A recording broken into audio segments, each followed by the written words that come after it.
HOA Karen took my sister's prenatal parking pass. I'm a federal investigator.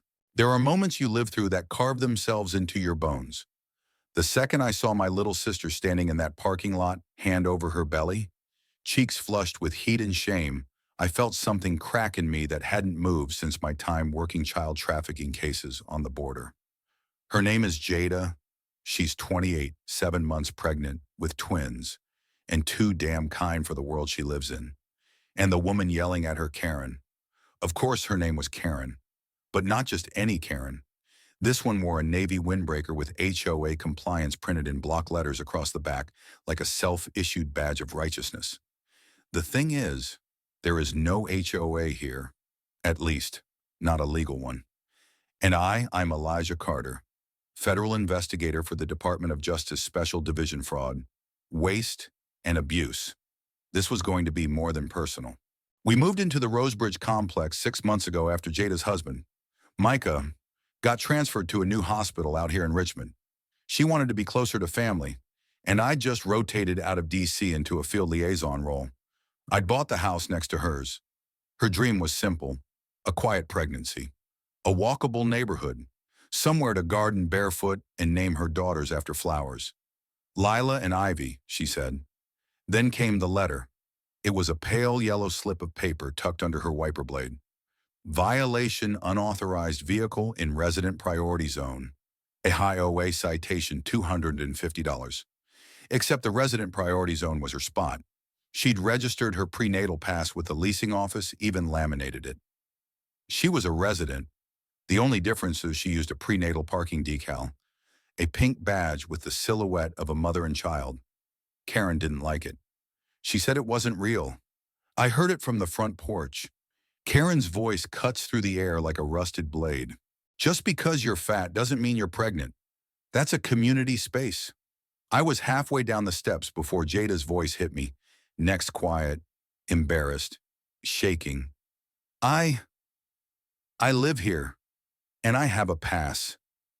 You can see forged, Karen snapped. You think you're the first one to try that trick? You millennials think rules don't apply? That was it. I walked right up, placed myself between Karen and Jada, and said in the calmest, most clipped tone I could manage, "Ma'am, step back. You're trespassing on private property and interfering with a federally recognized health accommodation." Karen's eyes narrowed. "And who exactly do you think you are?" I flipped my wallet open and held up my federal ID. Let her read it in full daylight. Elijah Carter, U.S. Department of Justice, OIG. Karen paled, just slightly, but then she sneered. "This doesn't concern you." "Oh," I said, smiling. "I think you'll find that it does." That night, I pulled every document I could find on the so-called Rosebridge HOA. What I found was stunning. The HOA hadn't existed legally for 4 years. It had been dissolved in 2019 after a failed vote in bankruptcy. But someone or a small group had been printing citations, issuing fines, and even changing signage across the complex using home printers and forged seals. Karen was at the center of it. Not only that, she'd set up a compliance account through a personal P.O. box and collected over $22,000 in fees from terrified residents in just the last 9 months. Fraud, intimidation, mail tampering, impersonating authority. She wasn't just a problem. She was a case file waiting to explode, and now she'd targeted my sister. The next day, I stopped by the leasing office. An older man named Gus managed the property. He'd been there forever, he said, and hadn't had the energy to fight Karen once she started reinventing the HOA rules with a group of friends. They wore matching hats, passed around forms, filed infractions, threatened renters with eviction. Gus had quietly disapproved but feared the noise. Complaints came in, but no one wanted to go on record. People just paid the fines to avoid the drama. "I knew it was fake," he said, pushing his glasses up, "but I didn't think it'd ever get violent." Violent? That was the word that stuck with me. Because what Karen had done, shaming a pregnant woman publicly, falsifying authority, damaging her car window, yelling in her face, was violent. Not the kind you bleed from, but the kind that makes you afraid to step outside again. And now she'd pissed off someone with both the clearance and the cause to tear down everything she built. When I got home that evening, Jada was sitting on the couch, cradling her bump like a fragile gift she couldn't trust the world to hold. "Elijah," she said softly, "I don't want to be a problem. You're not." I told her, "You're the reason the problem ends." The first official document I printed that morning was titled Request for Investigation, False Representation of HOA Authority. It wasn't just symbolic, it was warfare. I knew exactly how to draft the language. I'd seen this play out in immigrant communities, fake landlords, forged ICE notices, threats of eviction if you didn't pay under-the-table fines. But never did I think it would hit home in a clean, middle-class suburb with dog parks and yoga flyers in the laundry room. By noon, I had an open file number. By 3 p.m., I had 2 witnesses. And by sunset, I had my first real confrontation with Karen. It started with a knock on my door. Not the polite kind. The kind that says, "I want you to hear me before you see me." I opened it to find Karen standing there, arms crossed, lips pursed like a lemon drop left in vinegar too long. "You've been snooping," she said flatly. "I've been investigating." I corrected. "There's a difference. I know my rights, and I know the law." Her pupils narrowed. "You don't scare me. You should be more worried about the people who paid you. I've already spoken to Mr. Chen and Mrs. Douglas." That struck a nerve. Her lip twitched. "Your sister's pass is invalid. There's no such thing as a prenatal exemption." "Actually," I said, stepping forward so we were nearly nose to nose, "under ADA pregnancy accommodations, plus Virginia Code, paragraph 46.2, 1242 temporary placards are protected. Your fake HOA has zero authority to enforce parking rules." Karen flinched just slightly, but she didn't back down. "You can't prove I did anything." That's when I handed her a manila envelope. Inside, a copy of the bank routing number where people had sent fines. A copy of her email signature as HOA Secretary General. Photos of her and 2 accomplices installing fake signage. Karen didn't say a word. She just turned, stiff as iron, and walked off my porch. Not fast, not slow, just unnervingly calculated. I knew right then she wasn't just panicking. She was planning. That night, Jada's windshield was cracked again. No note, just a childish smear of lipstick on the side mirror that read, "Try me." We filed a report with local PD, but what I did next wasn't protocol, it was personal. I pulled the security footage from our neighbor's ring cam. There she was, Karen, at 217A, hoodie on, screwdriver in hand, destruction of property, trespassing, retaliation during an ongoing federal investigation. The case had just escalated. By the end of the week, 3 more residents came forward, all of them women, all of them either pregnant, elderly, or disabled. All of them harassed or fined by Karen's so-called compliance patrol. Turns out she only enforced rules on those she deemed inconvenient. I called it for what it was. Targeted coercion, abuse of fabricated power, systemic intimidation, and yet nobody had dared speak up until Jada, one resident, a soft-spoken former librarian named Mrs. Lang, said through tears, "I paid her $500 because she said my son's wheelchair ramp was unsightly. She threatened me with code violations if I didn't tear it down." I took her testimony. I added it to the growing folder marked Karen Wexler, Person of Interest. I didn't care if she wore fake windbreakers or handed out citations on pastel cardstock. She was running a shadow regime built on fear, and she'd messed with the wrong family. Saturday morning, I hosted what I called Coffee with Courage. 10 neighbors, folded chairs, my garage, a whiteboard with 3 words in bold, fake HOA scheme. I explained what we'd uncovered, the citations, the fake seals, the private Venmo accounts, the altered lease clauses, the forged notices, the fencing off of common areas. I told them about the complaint I filed with the DOJ. I showed them the video of Karen vandalizing Jada's car. I read their rights and what could be done. By the end of the hour, 6 of them were crying, not from fear but relief. We thought we were alone, Mr. Chen said, clutching his chest. You're not, I said. And starting Monday, I'm filing a class petition under the Civil Rights Violation Act. That's when someone knocked again. It wasn't Karen.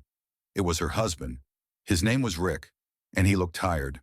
He held a thermos in one hand, a folded letter in the other. Look, he muttered, eyes low. I don't agree with her. I never did.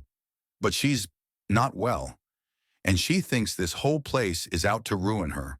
She is the one ruining this place, I said calmly. We have video, statements, and bank trails. You knew I tried to stop her, he said quietly. But she said if I interfered, she'd file for divorce and take the house. Said I'd embarrass her. The letter he gave me was from 2022, a psychiatric evaluation. Narcissistic personality traits, delusions of bureaucratic power, compulsion to fabricate control structures. I read it twice.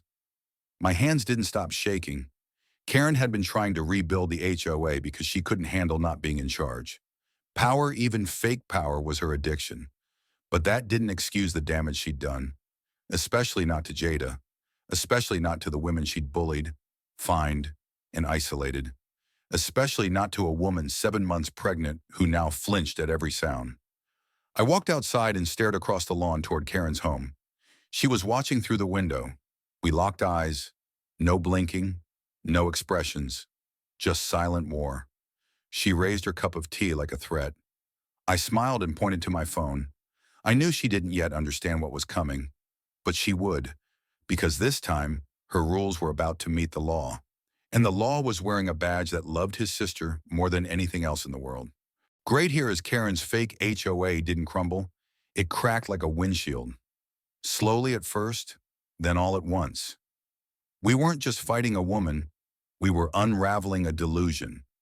After Rick gave me the letter, I passed it through proper channels not to hurt Karen, but to protect the victims. Her diagnosis painted a clearer picture, but the consequences of her actions were no less real. I needed more than sympathy. I needed evidence. So I kept digging. I submitted a FOIA request to the city's planning department. The development, known officially as Hollow Pines Estates, had dissolved its HOA 5 years prior, legally and publicly. The governing board resigned.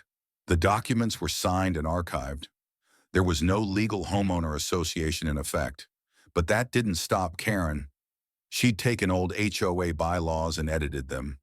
Added rules, created fake letterhead, printed citations using Office Depot templates.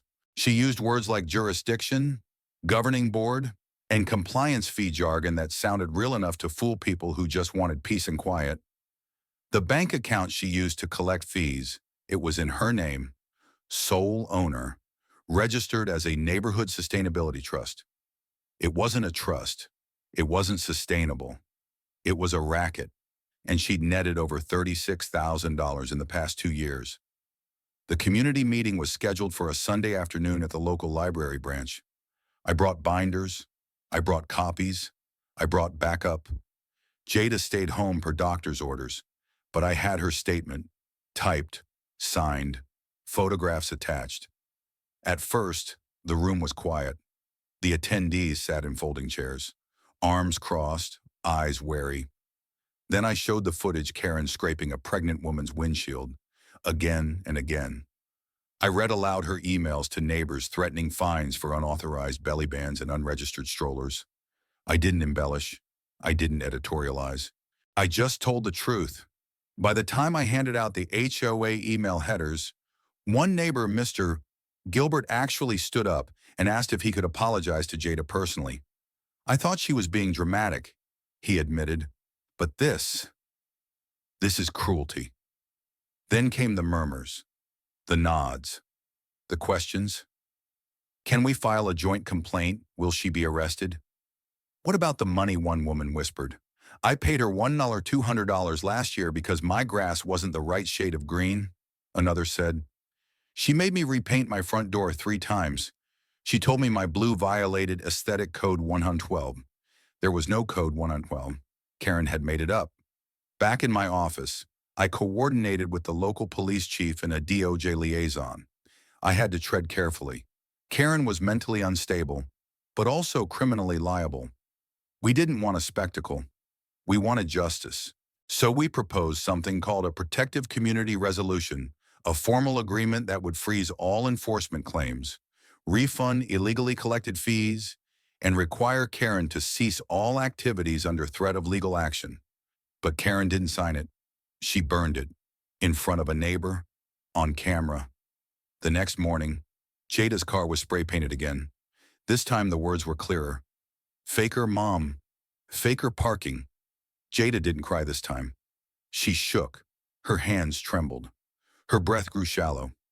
I called 911, but it wasn't for the vandalism. It was for my sister's rising blood pressure and early contractions.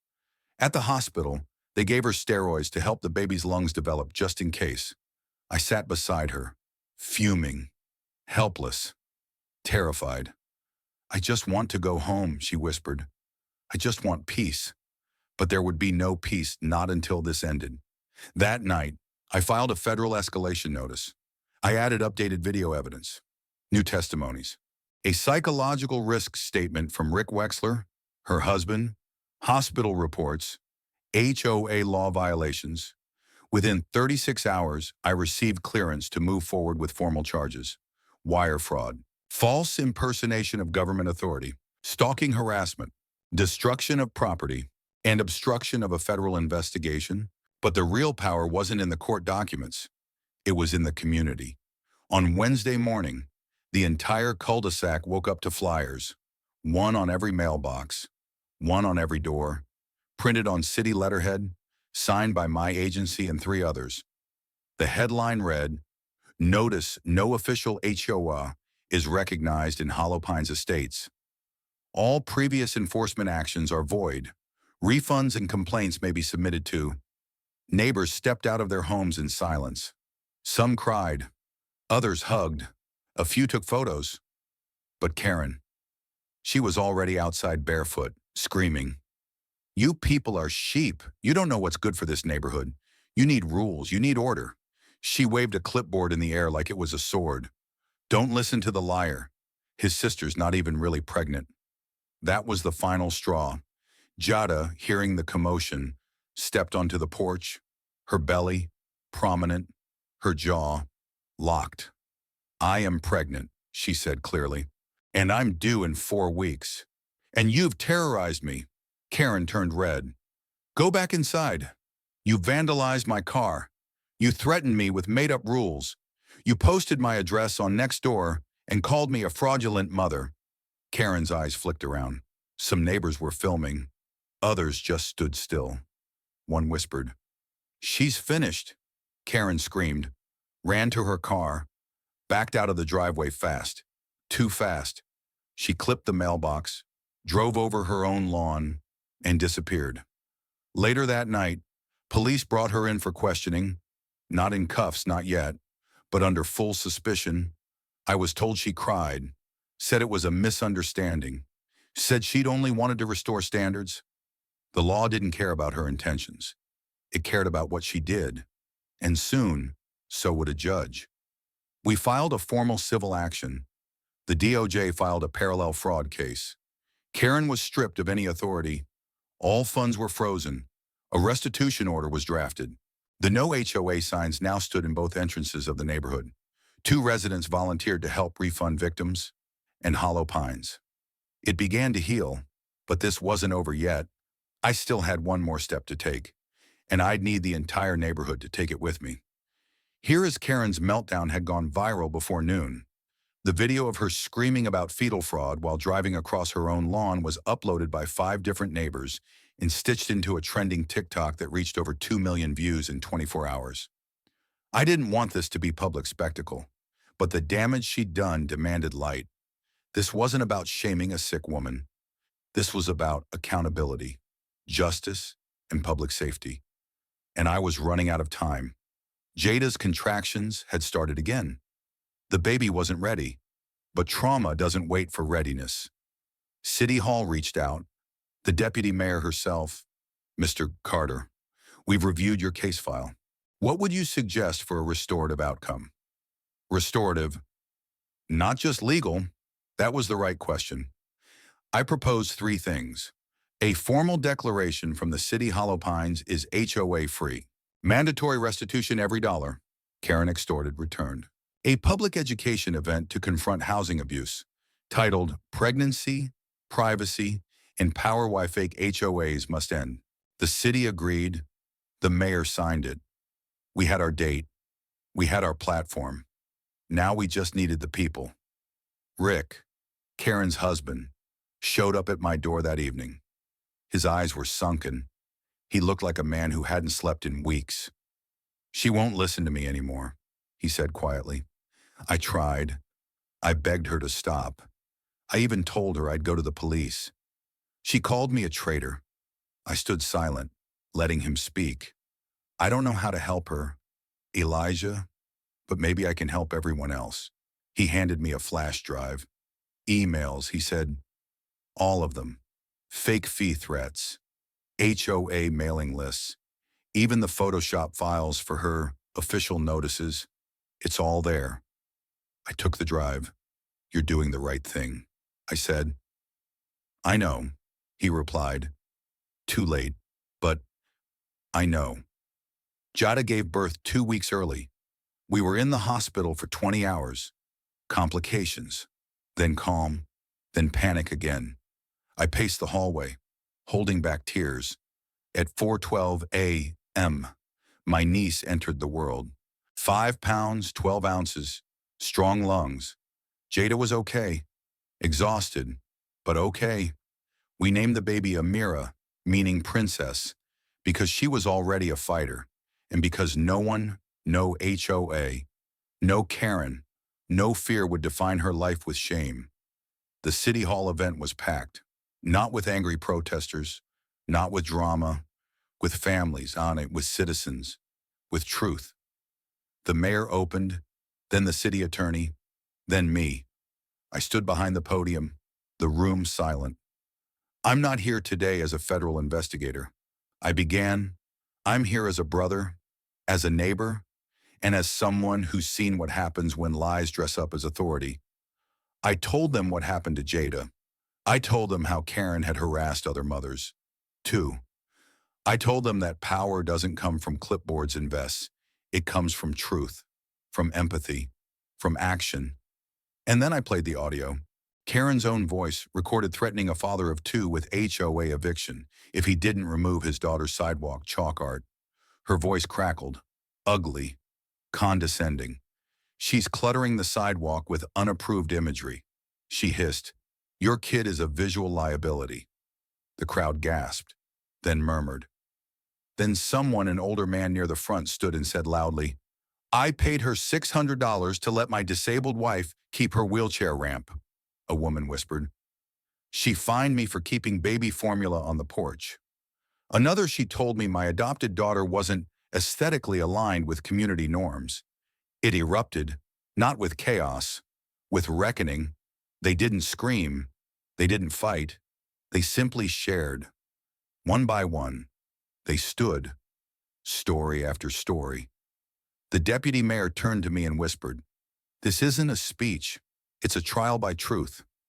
I nodded, and when it was over, the city announced it a permanent ban on non-recognized HOA activity, a full refund program for all victims, and an investigation into other communities with similar patterns. Karen's actions had triggered a citywide review. Because of Jada, because of all of us. Karen was served with a restraining order the next morning. She was ordered into psychiatric evaluation and barred from using any property enforcement tools for a minimum of 5 years. If she violated that, federal charges would be automatic. Rick filed for divorce the next week. He cried, but he didn't stop it. Sometimes the only way to protect someone is to leave. 2 months later, Jada came home. We wheeled her into the cul-de-sac where dozens of neighbors had gathered to welcome her back. Someone made signs. "Welcome, baby Amira, our cul-de-sac princess." There were cupcakes. There were blankets. There were apologies. Sincere, tearful, real. I watched from the porch, holding a baby bottle in one hand and my old badge in the other. Sometimes justice doesn't roar. It heals. 2 weeks after the city's ruling, I returned to Hollow Pines with a folder of closure orders in my briefcase and my niece asleep in my arms. We weren't just moving back. We were resetting the street's soul. The blue-painted curb that had once been Jada's designated prenatal space where Karen had screamed at her for hogging access had been redone by the city, but with something new, a bronze plaque. It read, "Reserved for expecting mothers in honor of Jada Carter and Amira's safe arrival." I cried the moment I saw it. So did Jada. It wasn't just a sign. It was a public acknowledgement of harm, of survival, of change. The city issued a full report. Karen Wessler, née Karen Ann Nichols, had been operating a completely fictitious HOA enforcement committee for 5 years. She had forged legal notices using retired city logos, sent over 400 warning letters, and collected more than $76,000 in fake dues and fines. She told families they were violating noise ordinances when they had birthday parties. She told single moms that unauthorized strollers made their porches non-uniform, and in one case that made the front page. She threatened a Navy veteran's wife with civil exposure if she didn't remove the American flag from her mailbox. The mayor called it a mass abuse of authority wrapped in neighborhood friendliness. Her name had become a verb on social media. Don't get Karen, but punishment wasn't the goal anymore. Rebuilding was. So I got to work not as an investigator, but as a neighbor. I helped coordinate a new neighborhood council, not an HOA, no mandatory dues, no fines, just real people, real volunteers, real representation. We hosted a block cleanup. We put up solar-powered streetlights on the dark corners. We bought a park bench for Mrs.